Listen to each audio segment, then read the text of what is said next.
আসসালামু আলাইকুম, welcome to my behind the shoot blog. তো ওই দিন আমার হোম স্টুডিওতেই দুইজন মডেলের মেকওভার করি। আমার মডেল ছিল তামান্না ইমু আর নওরিন নেহা। তো অলরেডি তামান্না ইমুকে এমন কেউ নাই চিনেন না, সবাই অলরেডি চিনে গেছেন, সে আমার বেস্টু। তারপর হচ্ছে নেহাও আমার অনেক ভালো ফ্রেন্ড হয়ে গিয়েছে এখন, যদিও আমাদের এটা 3rd নাম্বার শ্যুট একসাথে হচ্ছে।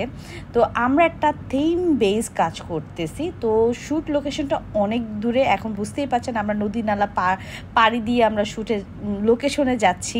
তো যেতে যেতে আমরা একটু রিটাচ করে নিচ্ছি, কারণ আমরা চাই পিকচারটা একদম পারফেক্ট আসুক। ওই যে বলে না পিকচার পারফেকশন, সো ওই পারফেকশনের জন্য আরও কিছু মেকআপে যদি কোনো কিছু পারফেক্ট করা লাগে, কারেকশন করা লাগে, ওইটা আমরা করে নিচ্ছি।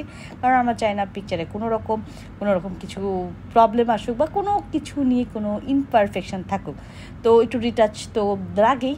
তারপর যেই গরম ছিল, যেই জ্যাম ছিল, তারপরে ফাইনালি আমরা লোকেশনে পৌঁছে এবং লোকেশন দেখে মন খুশিতে ভরে গিয়েছে।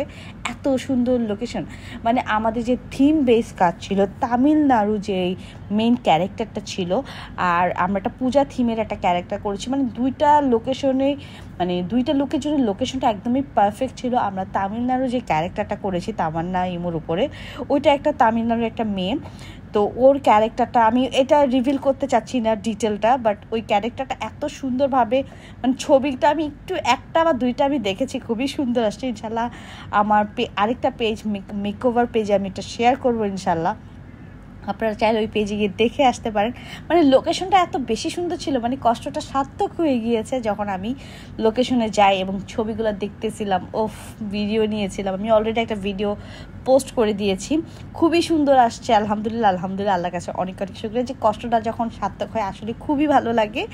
আমি অ্যাকচুয়ালি এই লোকেশনে গিয়ে বাসায় এসে আমি সিক হয়ে গিয়েছি, আমার মাইগ্রেন উঠে গিয়েছে। আমরা সারাদিন না খেয়ে এখন সন্ধ্যাবেলা খাচ্ছি।